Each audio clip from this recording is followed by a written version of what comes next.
Ever heard that song? Get on the bus. Hey, hey, sexy, sexy. Okay, no. Listen, these two books I'm about to show you are a must read. Rosa Parks is more than refusing her seat, getting off the bus, okay? Maya Angelou is more than her poetry. Listen, I just got finished literally today. This is Saturday, June 14th. Okay. I just got finished reading Maya Angelou's Gather in My Name. And also before that, earlier this week, I read Rosa Parks' My Story. Listen, I want to do a quick review. I'm not going to keep you long, so stay tuned. Okay. Stay tuned and listen to why you need to read these books.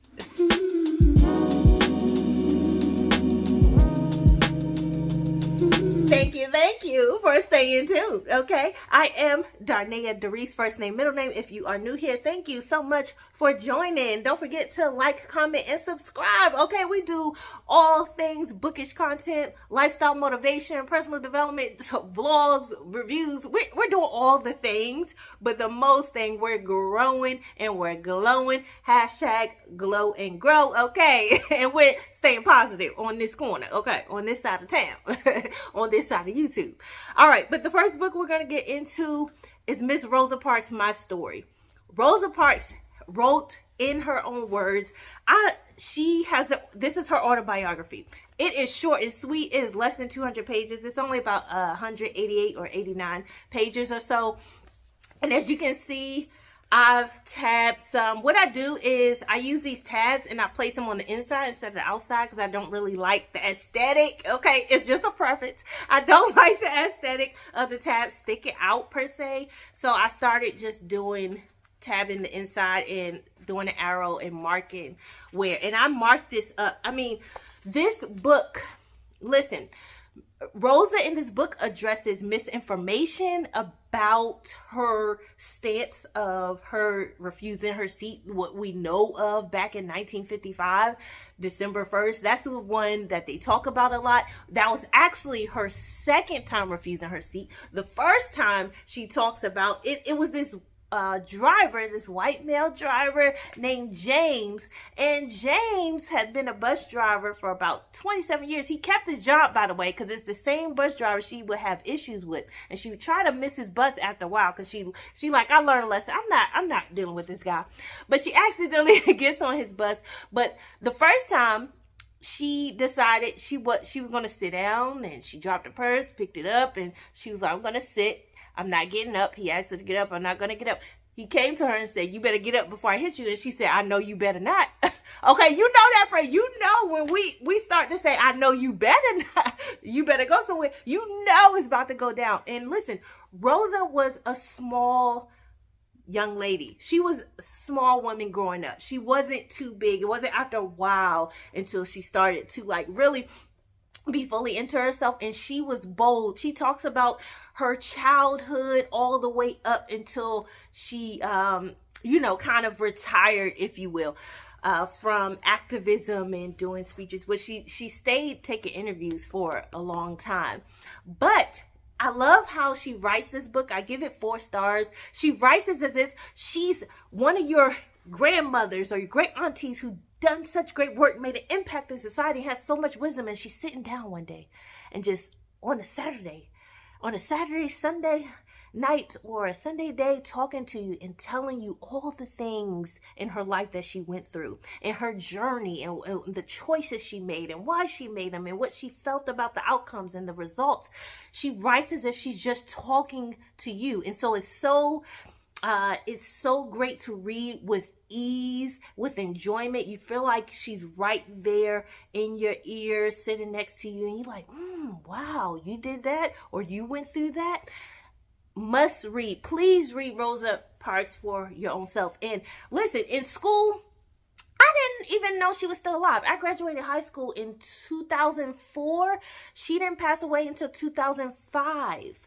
Okay, she didn't pass away till 2005, and our teachers would talk about her as if she was not still living and Beloved was still living. Okay, we could have still saw her in person or got her point of view, her own words. And the only thing that, at least from my experience, that was taught about her was her refusing her seat on the bus. And she's so much more than that.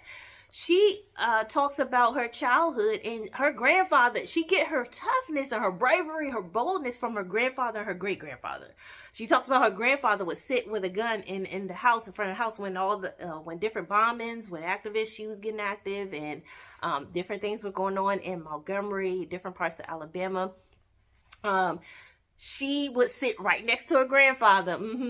Show up if you want to. And ironically, her home, no matter where she was, never got bombed. She got a lot of calls of threats throughout her life, but her home never got bombed where she was. She lets you know about certain instances as a child. One time, a white child came and pushed her, and she pushed that boy back. And the mother was like, I'm going to throw you in jail. The mother was there, right there. And her brother was actually not as that big as well, but there was these other group of white kids that were bigger than him, and they were like, we're going to throw that big in the water.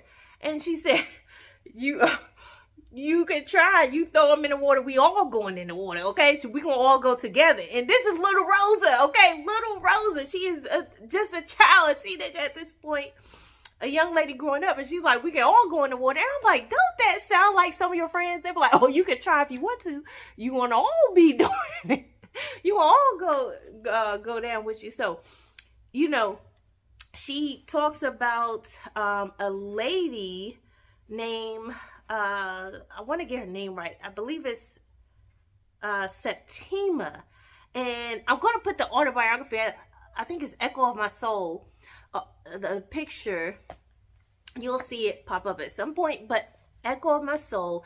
And she talks about her. She was another activist that I never heard of. And I thought, I looked up that book, and it's so rare that it costs like the people who have a version of it selling it for like $2,000 on one site, $2,800 on another. I'm like, oh my gosh, are you serious? To get that work. But it's so good. I was trying to see some tabs here. I have so many tabs that I would like to point out. She talks about ring games in here. She talks about one point I do like that she makes in this book, and I'll move on because I'm already at the 7-minute mark. Okay, so don't lose me. Okay, but one thing she talks about is how the Montgomery boycotts, after she did the second time, she wasn't intended to be the face. They were looking for a face. They recruited Martin Luther King because they had to it was certain people in Montgomery who keep trying to convince him to be a part of the work. So he had to be convinced. It wasn't like he was just jumping in doing it. Martin Luther King eventually came and helped out with the Montgomery Improvement Association.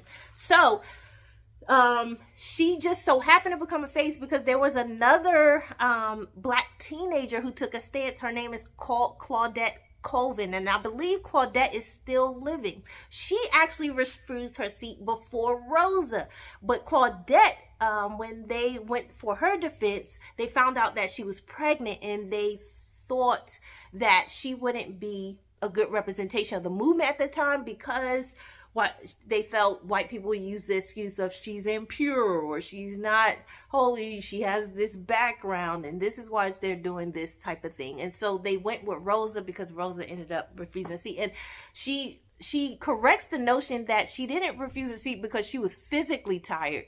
She was tired of the BS. She was tired of dealing with the treatment of black people, just trying to get to work and trying to sit down on seats that were available. So she corrects that as well. She also corrects that the bus boycott, once they decided she'll go ahead and be the face because she had a clear background. She didn't really get into mess and things of that nature.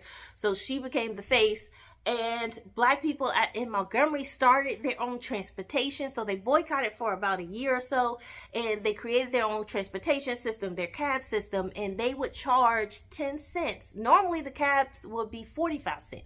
They cut down the charge. And then Montgomery politicians like, no, they can't do that. So they would arrest black cabs drivers who didn't charge the cab prices and only charge the bus prices, which was about 10 cents. And they would go through that, but they had started, Rosa talked about how they started getting a system in place and they were doing well. And then when the legislation finally came in for the Montgomery cities to not be segregated for the bus segregation, they waited a month and they started using the bus routes again. And then the rest of the black transportation dissipated. They stopped it. They were like, okay, now we can use this. And that's where a point where I like that she highlights that, because we kind of went wrong there. It's like we have to keep our own systems in place. We have to gather our own institutions. We have to create our own products daily that we use. We have to create income for ourselves, businesses that can scale enough to pay other people good salaries to live off of, but we didn't keep that going. That's one of the fails that aren't highlighted enough, that isn't highlighted enough, is that integration caused a lot of black organizations and different jobs that black people were holding on a higher scale, such as principals and assistant principals, different educators. They had to shut down their schools and go and apply to white schools where they couldn't get back the status or position level that they had. So that's where you have to be mindful of that issue there. And she highlights that. She goes into also the picture that was being used at the time where she got fingerprinted. She said that's actually not the picture. She didn't get in handcuffs. They didn't mistreat her when she got arrested for that second time refusing her seat, because I don't know if they were scared or worried, but she was prepared. She said she was prepared for anything to go down.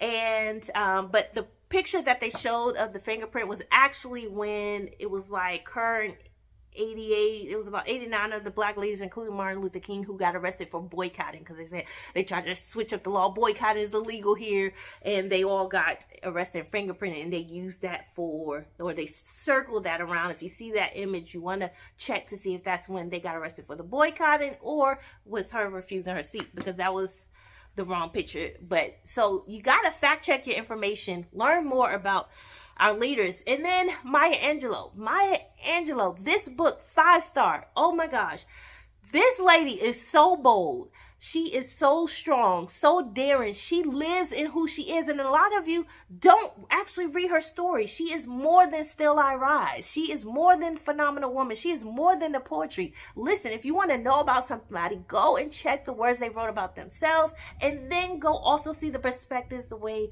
people wrote about them in their lives. She talks about her giving tricks. She had a whorehouse. Like it starts basically, it picks up from I Know Why the Caged Birds Sing, which is her first autobiography. She has 7 now. You know you about to make an impact in society. You prepare to write 7 autobiographies. Okay. This stage picks up when she has her son. She decides that she's not going to leave her son with her mother. She's going to figure out her own way. And so throughout this whole book, she's figuring out her journey. Sometimes she's leaving her son with babysitters and trying to go find work, and a lot of times she's making like $75 an hour. She takes up dance with RL and pool and starts performing. She's a cook at one point, and at another point she is seeing how it is to be a hoe, okay, in a whorehouse. She runs a whorehouse. She then becomes a pimp, if you will, for a stint, and she figured that's not for me. I don't do that. It's not working. But her mother teaches her, whatever you do, be the best at anything you do. If you're gonna be a hoe, be the best hoe you can be. Okay, that's what the mother said. But I love it because she's finding her way. She's finding her journey with no shame, no guilt. She is living who she is, and I love that she writes that because she's giving you the freedom and liberation to understand that we all go through this life. We all go through this journey. We are figuring it out. So for anyone to point a finger at somebody else, you're doing this wrong, you're doing that wrong, without any guidance and without any nuance to it, it's crazy. You don't have to state it with people limitations. If they try to remind you you did A, B, and C, like, stand on it and say, yep, I did it at the time, and I did it because I needed to do it, or I did it because I was trying to get money. You have the reason, and you have the way to control your narrative and articulate your life in a way where no one can put you down negatively. No one can make you feel shame or guilt. And because you have an understanding and you have a learning. See, we all learning and grow each and every day. I'm growing to be better. So if you come and remind me of something about my past, yep, and let me tell you where the mindset I was. Let me tell you what was going on. Get the context before you try to preach anything on me, okay? Get the context, get the information. And I love that she's such a liberator. I mean, if you are sad, depressed of what's going on in your life or the decisions you made, if you're feeling stuck, I encourage you to read Maya Angelou's biographies. Read all of her autobiographies. Like I said, this is the second one, and this is only 214 pages. I tabbed so much. Her mother was bold. Her brother was bold. I love that she highlights, because she's even smoked the weed. I love that she highlights different nuances and how some people can be so quote unquote self-righteous that they don't get the nuance. They don't address how some people are behave certain ways because that's their personality, that's who they are, and drugs magnify that. So if you were lazy before you started doing drugs, you just might exemplify laziness. If you were productive before doing drugs, sometimes you're gonna be productive because you have people who are coping and managing and still being productive in society. She addresses those nuances about those things as well. Her descriptions, how she describes things are so well. The words she uses, she also highlights that, you know, she will move to one decision. She'll make one decision that didn't work out. Let me try the next. If this doesn't work out, okay, I'm going to try on the next, but I'm not going to quit. I'm not going to give up. I'm going to understand. I'm going to learn. And she talks about how she likes books, how she's a reader, and she learns from life that way. Her brother, I wanted to highlight something. Her brother. Okay, so her brother, towards the end of the book, her brother's wife passes away.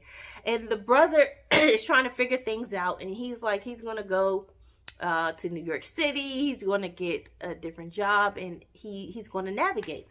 And while they're talking, her brother later on says, I can use my brain, because she's like, can he sing? Can he wait tables? Like, and he's like, I can use my brain. I've told you all, knowledge is spendable currency depending on the market. There's money to be had, and I intend to have some. I'm like, okay. And she says, Bailey, you're not going to be a pimp, are you? And he said, let me straighten you out. Now, you know, when somebody said, let me straighten you out, they're about to tell you the business, to tell you all. But he said, let me straighten you out. Pimps are men who hate women or fear them. I respect women. And how can I fear a woman when the baddest one I've ever heard of is my mother? Come on, man. Come on with it. And then he says, he looks sharply at me, and let me tell you another thing. Okay, that's another one of the phrases. You know somebody, let me tell you another thing, okay? He says, let me tell you another thing. A whore is the saddest and silliest broad walking. All she hopes is to beat somebody out of something by lying down first and getting up last.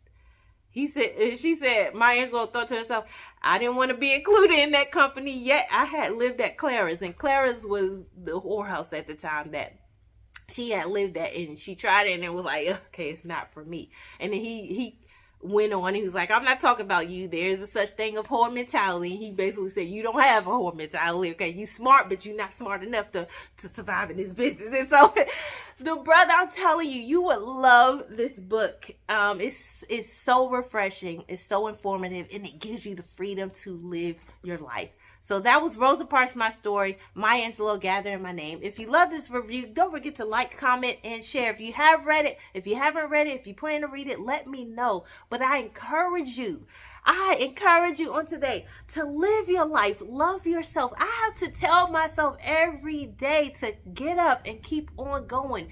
Make a positive impact on society. Somebody needs to hear your story, know your story. And when you tell your own story, you give permission for others to do the same. And you also give notice to people who want to post you in a negative light, or people who knew you in the past and kind of want to use something against you, where others be like, oh no, you can address that head on. You get that head on, because no, I can tell my own story better than you can, okay? And I'm still here, and I'm still living just like you are. And so nobody can put you in a space where you feeling sad and down, because it's like they're living life too, and you're living life, and you're getting through it, and you're still here, you're still breathing. Well, anyway, I hope you've been encouraged. I said I was going to be long, and girl, been talking for about 20 minutes. If you watch this far, put 3 purple hearts in the chat. Put hashtag glow and grow in the chat. Join the DD crew. I'm going to soon make a Patreon so y'all can get behind the scenes, and we can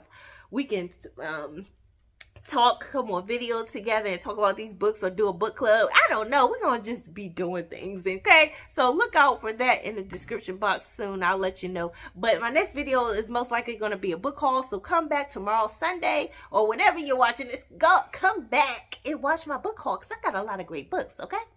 And until next time, in between time, always remember to keep rising.